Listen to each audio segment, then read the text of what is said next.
더불어민주당 대변인 한민수입니다. 논평을 발표하겠습니다. 다시 돌아온 대한민국 외교, 무너졌던 위상을 제자리로 되돌릴 첫걸음이 되길 기대합니다. 이재명 대통령이 오늘 취임 후 첫 해외 순방에 나섭니다.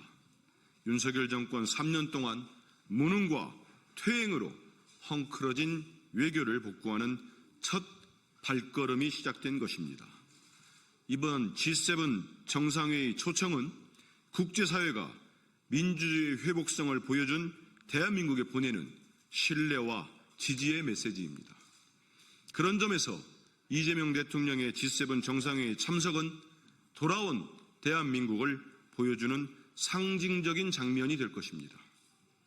내란 수괴의 쿠데타로 무너졌던 대한민국의 민주주의가 위대한 대한국민의 힘으로 되살아났음을 국제사회에 분명하게 보여주는 자리가 되기를 기대합니다. 한편 우리 정부는 국제 질서의 격변 속에서 미국과의 경제, 안보 협상이라는 중대 과제를 앞두고 있습니다. 내란 사태로 인해 지난 반년 동안 대한민국 외교는 사실상 공백 상태였습니다. 이번 G7 정상회의는 이재명 대통령의 첫 정상외교 대부인 동시에 이재명 대통령이 표방하는 국익을 최우선한 실용 외교를 보여주는 첫 무대가 될 것입니다.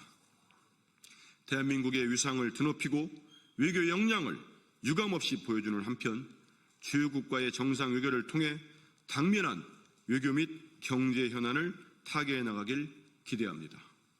더불어민주당은 이재명 대통령의 외교 행보를 든든히 뒷받침하며 이재명 정부와 함께 세계 속에 굳건한 대한민국을 세우겠습니다.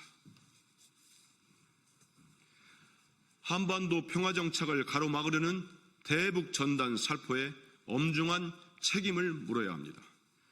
대북 확성기 방송이 중단되었지만 일부 민간단체들이 대북 전단 살포를 계속하고 있습니다.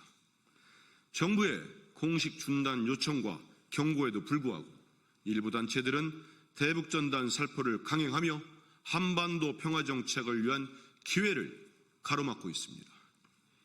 쌍방 확성기 방송으로 고조되는 남북 간 대치가 가까스로 진정되고 있는 상황에 찬물을 끼얹는 격입니다. 불법적 행위일 뿐만 아니라 군사적 충돌을 유발할 수 있는 심각한 도발입니다. 과거 윤석열 정권은 대북전단 살포를 방관하는 것은 물론 북한의 우물풍선에 맞대응하면서 한반도 긴장을 더욱 고조시켰고 그 피해는 고스란히 우리 국민에게 전가되었습니다.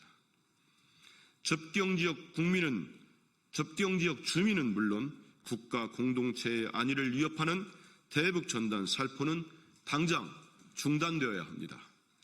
간신히 일상을 되찾은 접경지역 주민들을 또다시 불안에 휩싸이게 할 수는 없습니다.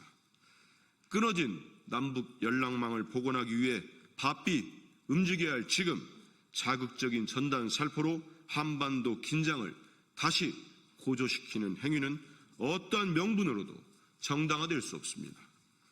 더불어민주당은 다시 찾아온 평화의 기회를 살리기 위해 온 힘을 다하겠습니다. 특히 대북전단 살포 등 평화를 가로막는 이들에게 엄중한 책임을 물을 것임을 분명히 경고합니다. 이상입니다. 네, 고맙습니다. 수고하셨습니다.